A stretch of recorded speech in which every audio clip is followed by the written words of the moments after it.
প্রত্যাশায় থাকা সাধারণ মানুষের আকাঙ্ক্ষার প্রতিফলন হচ্ছে বর্তমান সরকার। এই রাষ্ট্রের মালিক এই দেশের জনগণ। Bangladesh institution of administration and management foundation BIAM 1991 সালের 29শে ডিসেম্বর যাত্রা শুরু করেছিল। 2002 সালের নভেম্বর মাসে এটি বিয়াম ফাউন্ডেশনে রূপান্তরিত হয়। আজ সেই ফাউন্ডেশনের ট্রেনিং কাম ডরমিটরি ভবনের উদ্বোধন। বিয়ামের প্রতিষ্ঠা থেকে শুরু করে আজ পর্যন্ত অগ্রযাত্রার দিন তারিখগুলো প্রমাণ করে দেশ এবং জনগণের স্বার্থে বিএনপি সরকার বরাবরই একটি সুদক্ষ এবং প্রশিক্ষিত জনপ্রশাসন দেখতে চেয়েছে এবং দেখতে চায় ভবিষ্যতে।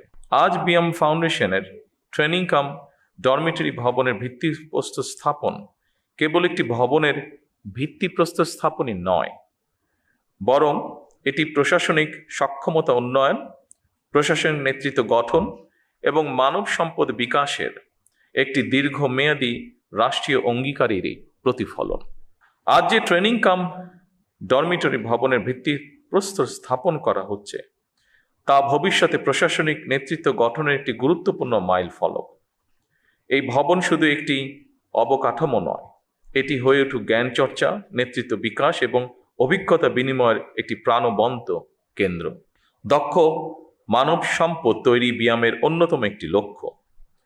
বিশেষ করে সরকারি কর্মে নিয়োজিত মানব সম্পদকে আধুনিক প্রশিক্ষণের পাশাপাশি প্রযুক্তির সর্বোত্তম ব্যবহারে সক্ষম করে গড়ে তোলা অত্যন্ত জরুরি। তারই ধারাবাহিকতায় বর্তমান সরকার মেধা নির্ভর, আত্মবিশ্বাসী, সৃজনশীল ও দায়িত্ববান মানব সম্পদ গড়ে তুলতে বদ্ধপরিকর।